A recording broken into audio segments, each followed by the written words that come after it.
and welcome to A Foreborn Life. Today, I would like to talk about the allure of treasure hunting, whether it's in the thrift store or the antique store. They each have their own unique charm and appeal. So you may say, well, why would I want to go to an antique store or a thrift store? Well, for me, my own personal story is that I relate back a lot of things to my grandmother and what I remember my grandmother having. So what if you didn't inherit those things from your grandparents? How can you have a tangible item and not just a memory? And for me, this is where another one of those loves comes from my grandmother, is the blue and white. So I remember eating at her kitchen table, and she had blue and white dishes. And you know, when you're growing up and you go to visit your grandparents or you're staying with them, you don't think about the things, it's just the stuff that you use, right? Well, once they pass on, you want to still have some of those tangible memories. And so this is how I started collecting blue and white items, because I remember eating at my grandmother's table. Thrift stores are like hidden gems waiting to be discovered. You never know what you're going to find in a thrift store.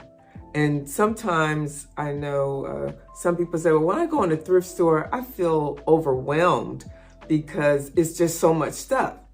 And I always say, well, have something in mind that you're looking for if you're going into the thrift store. Like, I know that I like blue and white. I know that I like to read books. If I'm looking for a certain item of clothing, say I'm looking for another black shirt or some gray pants, that's what I go in mind when I go into a really huge thrift store, because you cannot hit everything and you'll be in there for hours and hours and hours. So if you're looking for a hidden gem, this is great. And sometimes, you know, just walking around and something will catch your eye. On the other hand, antique stores are not like thrift stores. So when you go into an antique store, these are curated items. Some of them are very old. I've been in antique stores where there was nothing really I could afford, but I love to go into an antique store because the things are so beautiful. So my husband will say a lot of times, why are we going into this antique store? And I'll say, honey, we're going into this antique store because it's going to help train our eye. And that's exactly what happens when you go into an antique store. You get to go look at these items. You can pick them up. You can touch them. You can feel their weight. Sometimes in an antique store, the prices are going to be higher. So recently, I went into an antique store. And like I said, I love blue and white. And there was this bowl. And I looked at it and I was like, that's the same bowl I have at home. And that one bowl cost $18. Now, I have right here the same bowls, but I got 4 of the bowls. They were 50 cents a piece in the thrift store. So that just goes to show you the difference in going into an antique store and going into a thrift store. I purchased this item in a thrift store for $3.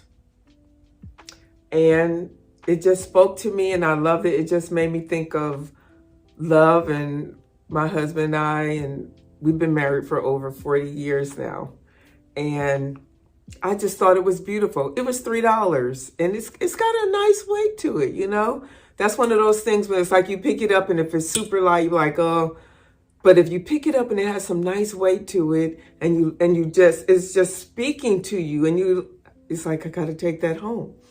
And so I bought this and I took it to work with me, and I had it sitting in my office, and we went into an antique store in Atlanta, and I saw this and I picked it up and I read the tag on it, and it said it was Murano glass. Because mind you, sometimes you get things and they don't have a tag or a marking or something on it.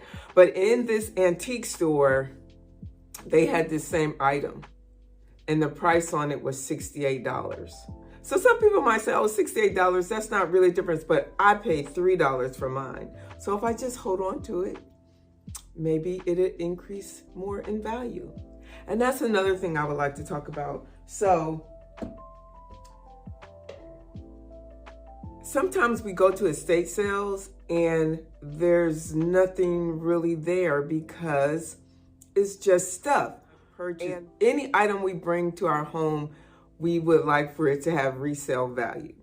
I don't know if you saw one of my other videos. Like I said, my husband, when we go to estate sales, he likes to buy things to sell because we do have an eBay shop where we do sell stuff.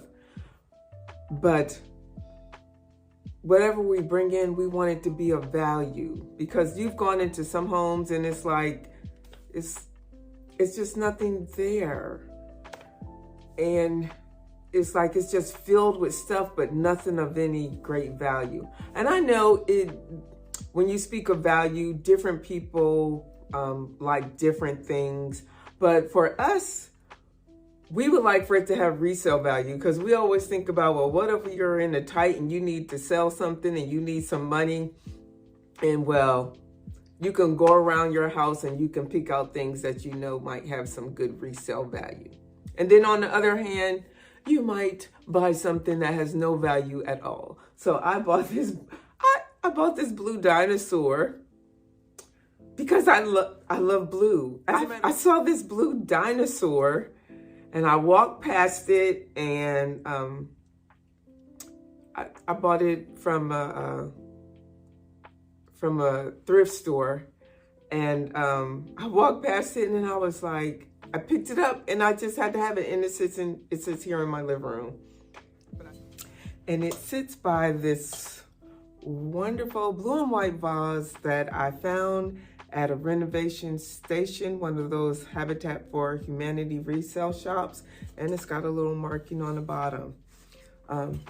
So going to an antique store will help train your eye to find those things. So when you go in a thrift store, you know what you're looking for or what you might like. And sometimes you can find the same exact thing in the thrift store.